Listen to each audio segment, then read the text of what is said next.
The lush mineral rich of eastern DRC has been a battleground for decades, but the roots of today's violence stretch back to the horrors of the 1994 Rwandan genocide. In just 100 days, extremist Hutu militias slaughtered an estimated 800,000 Tutsis and moderate Hutus, leaving Rwanda drenched in blood. When the Tutsi-led Rwandan Patriotic Front seized power, over 1 million Hutus, including genocidaries and terrified civilians, fled across the border into eastern Congo, the then Zaire. This exodus planted the seed of conflict that still rages today, with Rwanda being accused of fueling proxy wars to secure its interests and suppress lingering threats. Now, for us to understand this Congo war, we have to divert a little bit of our attention and go back and try to understand why Rwanda is being mentioned as part of the proxies which have been actually perpetuating or aiding in the instability of eastern Congo. Here we go. The Rwandan Revolution, also known as the Hutu Revolution, was a period of ethnic violence in Rwanda from 1959 to 1961 between the Hutu and the Tutsi, two of the three ethnic groups in Rwanda. The revolution saw the country transition from a Tutsi monarchy under the Belgian colony authority to an independent Hutu-dominated republic. Rwanda had been ruled by the Tutsi monarchy since the 18th century with entrenched pro-Tutsi and anti-Hutu policies. Germany and Belgium successively controlled Rwanda through the early 20th century, with both European nations ruling through the kings and perpetuating a pro-Tutsi policy. This, to the Hutu, was actually inhumane, or rather it made them feel excluded from the power, whereas the Hutu were actually the majority of the population. Now, after 1945, a Hutu counter-elite developed, leading to the deterioration of relations between the groups. The Tutsi leadership agitated for speedy independence to cement their power, and the Hutu elite called for the transfer of power from Tutsi to Hutu, a stance increasingly supported by the Catholic Church and the colonial government. The revolution began in 1959 with a series of riots and arson attacks on Tutsi homes following an attack on one of the few Hutu sub-chiefs, who was called Dominique Mbonyomuto, by Tutsi extremists. Violence quickly spread throughout the country. The king and Tutsi politicians attempted a counter-attack to seize power and ostracize the Hutu and the Belgians, but were thwarted by the Belgian colony. A guy who was a colonel called Logist, who was brought in by the colonial government. Now, Logist re-established law and order, beginning a program to promote and protect the Hutu elite. The Belgians then replaced many Tutsi chiefs and sub-chiefs with Hutu, consigning King Kigeli V to figurehead status. Kigeli later fled the country. Despite continued anti-Tutsi violence, Belgium organized local elections in the mid-1960s. Hutu parties gained the control of nearly all communes, effectively ending the revolution. Now, Logist and Hutu leader Kayibanda declared Rwandan an autonomous republic in 1961, and the country became independent in 1962. The revolution caused at least 336,000 Tutsis to flee to the neighboring countries, where they lived as refugees. Although the exiles agitated for an immediate return to Rwanda, they were split between those seeking negotiations and those wishing to overthrow the new regime. Some exiles formed armed groups called the Inyenzi, or cockroaches, which was by the Hutu government, who launched attack in Rwanda. The largest occurred in late 1963, with a surprise attack approached Kigali. The government fought back, defeating the rebels and killing thousands of the remaining Tutsis in Rwanda. No further threat was posed by the refugees until the 1990s, when a civil war initiated by the Tutsi refugee, the Rwandan Patriotic Front, or rather the RPF, formed the Hutu government. It forced the Hutu government into negotiations.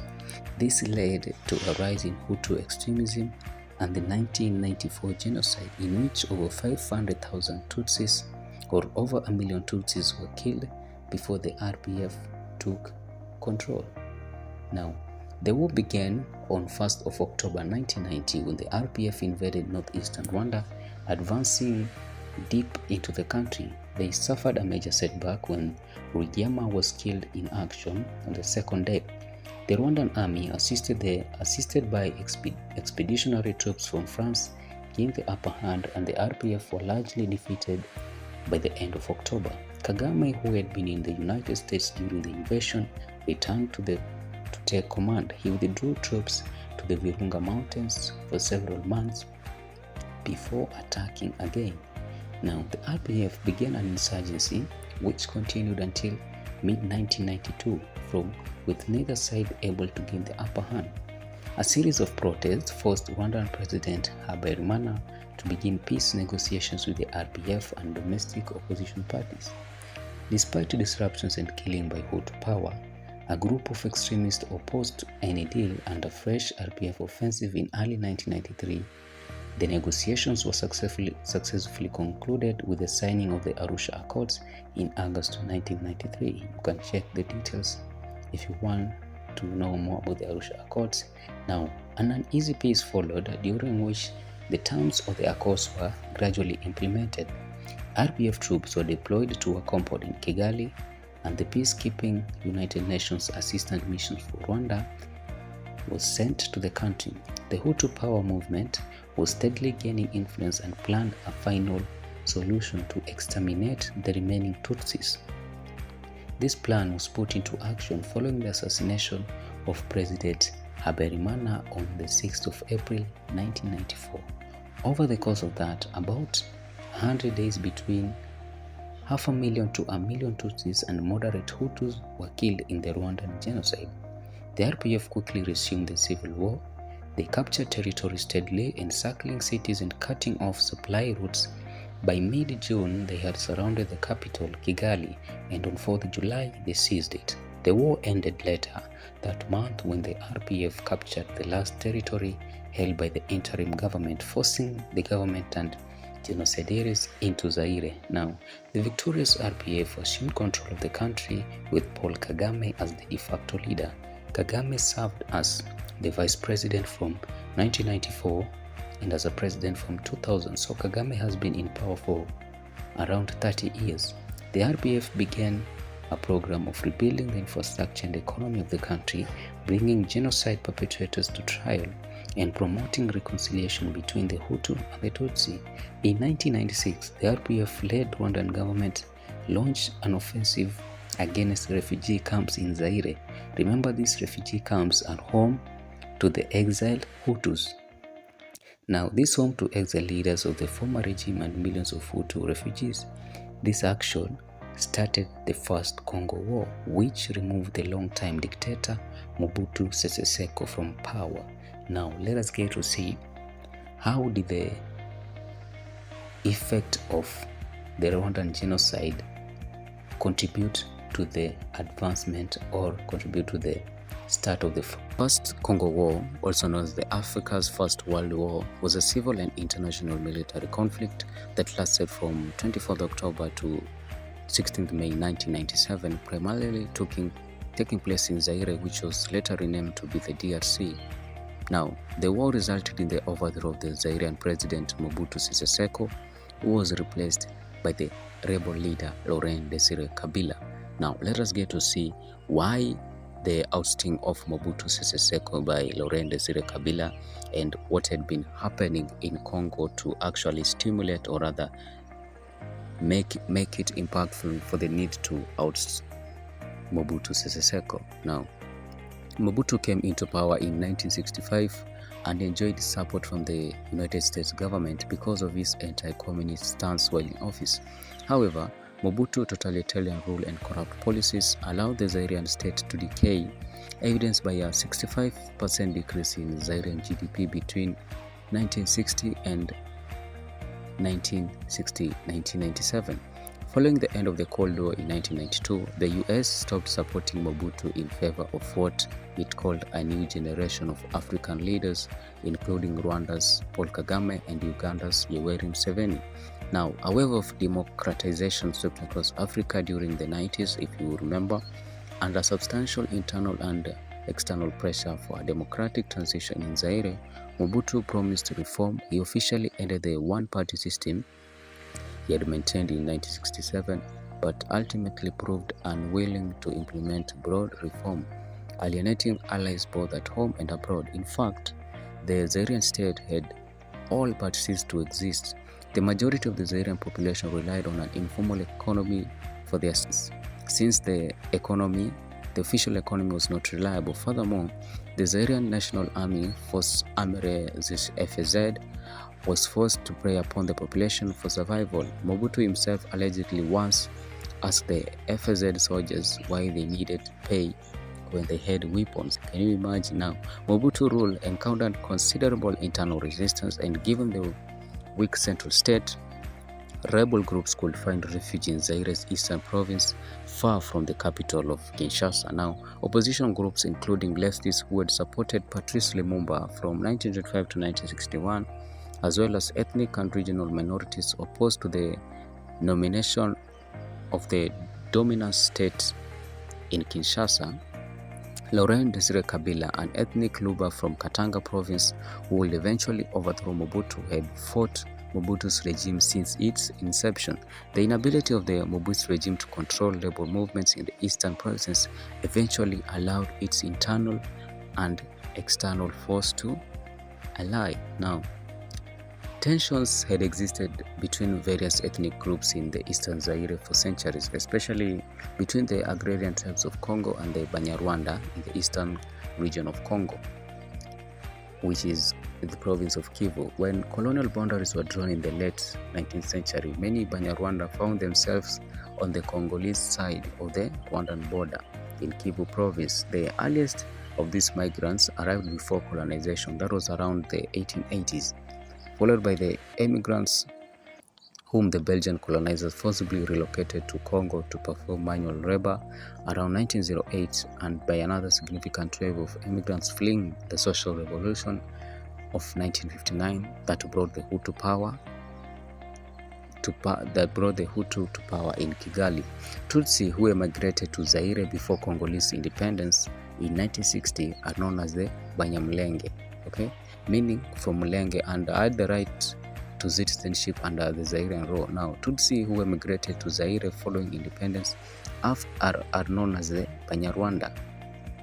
The Hutu were known as the Banyamulenge, whereas the Tutsi was known as the Banyarwanda, although the native locals often do not distinguish between the two, calling both Banyamulenge and considering them foreigners. After coming to power in 1965, Mobutu gave the Banyamulenge political power in the east in hopes that they, as a minority, will keep a tight grip on power and prevent more populous ethnicities from forming an opposition. This move aggravated the existing tensions by strengthening the Banyamulenge holds over important stretches of land in North Kivu that indigenous people claimed as their own. From 1963 to 1966, the Hunde and other ethnic groups of North Kivu fought against Rwandan immigrants, both Tutsi and Hutu, in the Kanyarwanda War. So it was not a huge war, but it was somehow, it aggravated the war in northern Rwanda, which involved actually several massacres.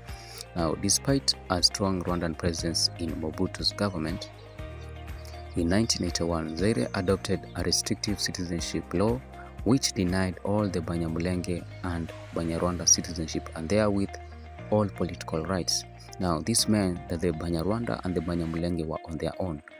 Though it was never enforced, the law greatly angered individuals of Rwandan descent and contributed to a rising sense of ethnic hatred. From 1993 to 1996, Hunde, Nande, and the Nyanga youth regularly attacked the Banyamulenge, leading to a total of around 14,000 deaths. In 1995, the Zairean president ordered all people of Rwanda and Burundian descent repatriated to their countries of origin, including the Banyamulenge. Due to political exclusion and ethnic violence, as early as 1991, the Banyamulenge developed ties with the RPF, which was being led by Paul Kagame, a mainly Tutsi rebel movement based in Uganda, but which aspirations to power in Rwanda. Now, given the exacerbated ethnic tensions and the lack of government control in the past, Rwanda took action against the security threat posed by genocides who had found refuge in eastern Zaire. The government in Kigali began forming Tutsi militias for operations in Zaire probably as early as 1995 and chose to act following an exchange of fire between the Rwandan Tutsi and Zairean Green Berets that marked the outbreak of the Banyamulenge rebellion in 1996. While there were general unrest in eastern Zaire, the rebellion was probably not a grassroots movement. Ugandan President Yoweri Museveni, who supported and worked closely with Rwanda in the First Congo War, later recalled that the rebellion was incited by Zairean Tutsi who had been recruited by the RPA. The initial goal of the Banyamulenge rebellion was to seize power in Zaire Eastern Kivu provinces and combat the extremist Hutu forces attempting to continue the genocide in their new home. However, the rebellion did not remain Tutsi-dominated for long. Mobutu's harsh and selfish rule created enemies in virtually all sectors of the Zairean society. As a result, the new rebellion benefited from massive public support and grew to be a general revolution rather than a mere Banyamulenge uprising. Now, the Banyamulenge elements and non-Tutsi militias coalesced into the Alliance of Democratic Forces for the Liberation of Congo, which was the AFDL, under the leadership of Laurent Desire Kabila, who had been a long-time opponent of the Mobutu government and was a leader of one of the three main rebel groups that founded the AFDL. While the AFDL was an ostensibly Zairean rebel movement, Rwanda had played a key role in its formation. Observers of the war, as well as the Rwandan Defense Minister and Vice President at that time, Paul Kagame, claimed that the AFDL was formed in and directed from Kigali and contained not only Rwandan trained troops but also regulars of the RPA. Now, by 1996, Zaire was in a state of political and economic collapse exacerbated by long-standing internal strife and the destabilizing effect of the 1994 Rwandan genocide, which had led to the influx of refugees and militia groups into the country. The Zairean government, which was under Mobutu, weakened by years of dictatorship and corruption, was unable to maintain control, as we have seen. And the army had deteriorated significantly, with Mobutu terminally ill and unable to manage his fractured government. Loyalty to his regime waned. The end of the Cold War further reduced Mobutu's international support, which he was receiving from the United States, leaving his regime politically and financially bankrupt. The war began when Rwanda invaded eastern Zaire in 1996 to target the rebel groups, which were the Hutu, that had sought refuge there. The invasion expanded as Uganda, Burundi, Angola, and Eritrea joined, while the anti-Mobutu coalition of Congolese rebels formed. Despite efforts to resist, Mobutu's regime quickly collapsed, with widespread violence and ethnic killings occurring throughout the conflict. Hundreds of thousands died as the government forces, supported by Sudanese troops, were overwhelmed.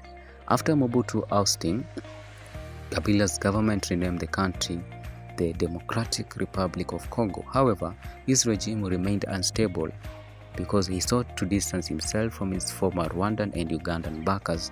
In response, Kabila expelled foreign troops and forged alliances with new regional powers such as Angola, Zimbabwe, and Namibia.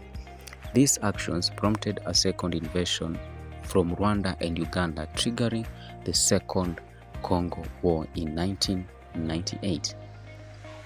It's getting sweet now. Let us again get to see what had happened When Kabila gained control of the capital in 1997, he faced substantial obstacles to governing the country.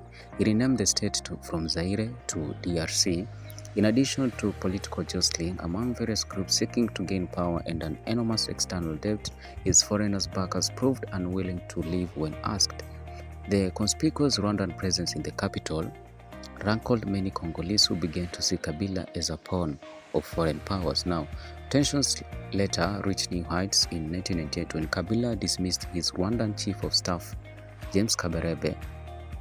Kabarabe, replacing him with a native Congolese. Although this move chilled what was already a troubled relationship with Rwanda, Kabila softened the blow by making Kabarebe the military advisor to his successor. 2 weeks later, Kabila reversed to his previous decision, thanking Rwanda for its help and ordering all the Rwanda and Ugandan military forces to leave the country. Please remember that the Rwandan military and the Ugandan military were the one who had helped Kabila to remove Mobutu from power. Now, come this 1998, Kabila was trying to push them away. This is what actually brought about the Second World War. Within 24 hours, Rwandan military advisors living in Kinshasa were unceremoniously flown out. Those most alarmed by this order were the Banyamulenge Tutsi, do remember, of the Eastern Congo.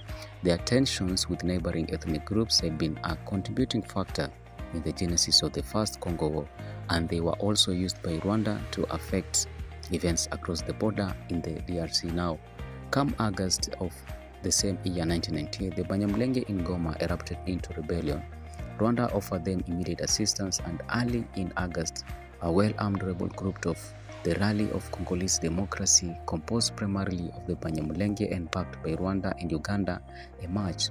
This group quickly came to dominate the resource-rich eastern provinces and based its operation in Goma. The RCD quickly took control of the towns of Bukavu and Uvira in the Kivus.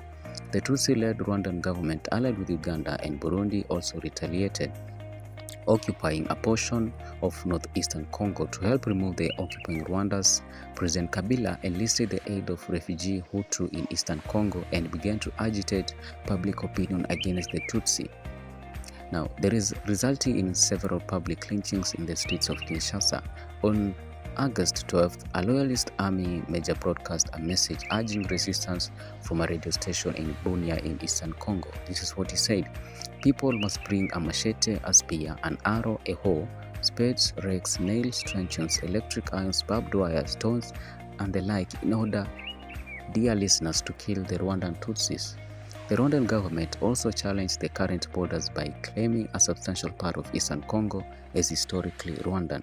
The Rwandans alleged that Kabila was organizing a genocide against the Tutsi brethren in the Kivu region. The degree to which Rwandan intervention was motivated by a desire to protect the Banyamulenge as opposed to using them as a smokescreen for its regional aspiration after ousting Mobutu is still being debated up to date. Nobody is clear about that. Now, again, in a bold move, the Rwandan soldiers under the command of James Kabarebe hijacked 3 planes and flew them to the government based in Kitona on the Atlantic coast.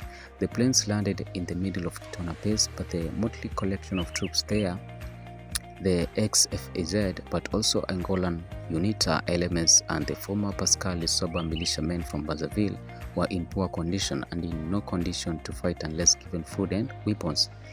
They were quickly won over to the Rwandan side. More towns in the east and around Kitona fell in rapid succession as the combined RCD, Rwandan, and rebel soldiers overwhelmed government forces amid a flurry of ineffectual diplomatic efforts by various African nations. By 13th August, less than 2 weeks after the revolt had begun, rebels sailed the Inga hydroelectric station that provided power to Kinshasa, as well as the port of Matadi through which most of Kinshasa's food was being passed. This was actually one of the tactics that the militia used. The Diamond Center of Kisangani fell into the rebels late on August the same month, and forces advancing from the east had begun to threaten Kinshasa by late August. Uganda, while retaining joint support of the RCD with Rwanda, also created a rebel group that supported exclusively the Movement for the Liberation of Congo, which was the MLC. Now, in a bold move, the Rwandan soldiers under the command of James Kabarebe hijacked 3 planes and flew them to Kitona. Now, despite the movement of the front lines, fighting continued through the country. Even as rebel forces advanced on Kinshasa, government forces continued to battle for control of towns in the east of the country. The Hutu militias, with whom Kabila was cooperating, were also a significant force in the east. Nevertheless, the fall of the capital and of Kabila, who had spent the previous weeks desperately seeking support from various African nations and Cuba, seemed increasingly certain. The rebel offensive was abruptly reversed as Kabila's diplomatic efforts bore fruit. The first African countries to respond to Kabila's request for help were the fellow members of the SADC, or the Southern African Development Community, which some of you will call the SADC. While officially the SADC members were bound to a mutual defense treaty in the case of outside aggression, many member nations took a neutral stance to the conflict. However, the governments of Namibia, Zimbabwe, and Angola supported the Kabila government, and after a meeting in Harare, Zimbabwe on 19 August, 2 more nations joined the conflict for Kabila in the following weeks. That was Chad and Sudan. A multi-sided war thus began. In September 1998, Zimbabwean forces flown into Kinshasa held off a rebel advance that reached the outskirts of the capital, while Angolan units attacked northward from its borders and eastward from the Angolan territory of Cabinda against the besieging rebel forces. This intervention by various nations saved the Kabila government and pushed the rebel front. Now, on 16 January 2001, Laurent Kabila was shot and killed at the Palais de Mabre in Kinshasa. At his palace, the government initially stated that the Kabila was wounded but still alive when he was flown to Zimbabwe for intensive medical care. The circumstances of his assassinations are unclear and have been the subject of considerable rumors and disagreements. The consensus in that Kabila was shot by one of his bodyguards, an 18-year-old Rashidi Mizele, a Kadogo, or rather a child soldier. Child soldiers were called Kadogo in Congo at that time. Mizele had previously been misidentified as Rashidi Kasereka. Now, 2 days later, the government announced on state television that the desperate attempt by Zimbabwean medical personnel to save Kabila had failed, and that Kabila had died from his wounds. His remains were returned for a state funeral on January 2001. Shortly after the assassination, the French newspaper published a story in which its self-identified assassination plotters revealed documents and details of the plot to murder Kabila.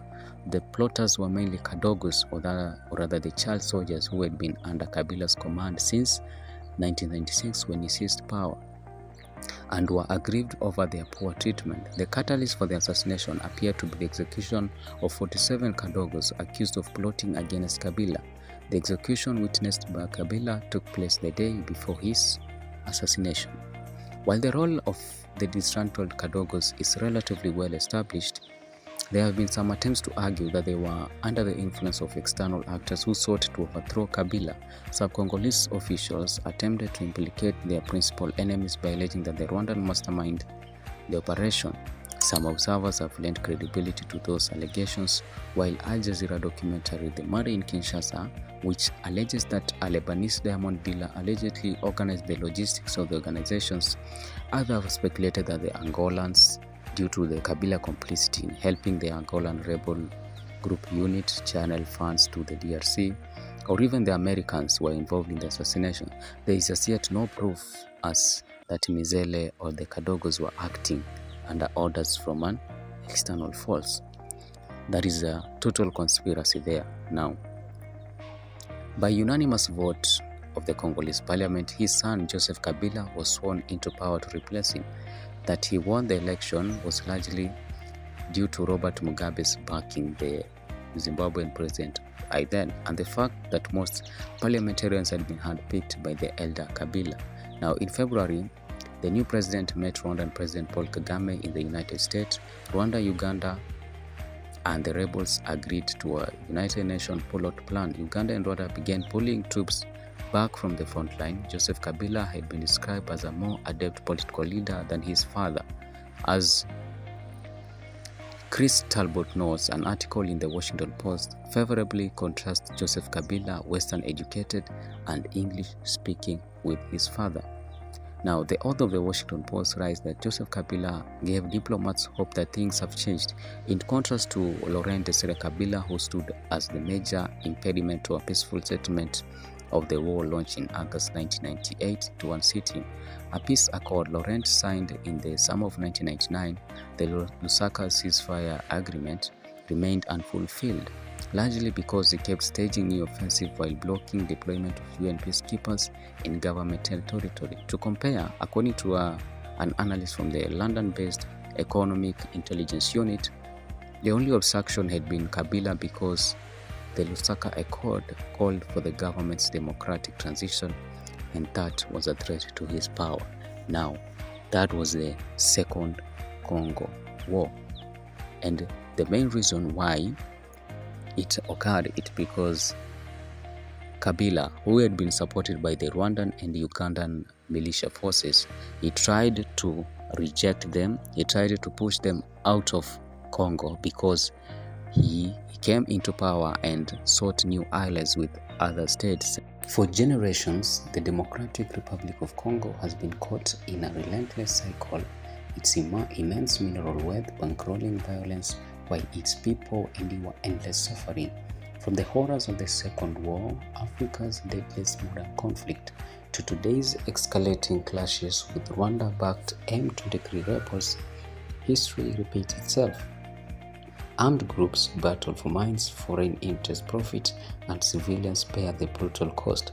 The very minerals that should drive Congo's development, cobalt, coltan, copper, and gold, instead, it fuels its instability. These resources power and world's electronics and green energy revolution, yet on the ground they fund militias, corruption, and exploitation. Despite international pledges to clean up supply chains, reforms have failed to dismantle the shadowy networks that trade blood-stained minerals for weapons.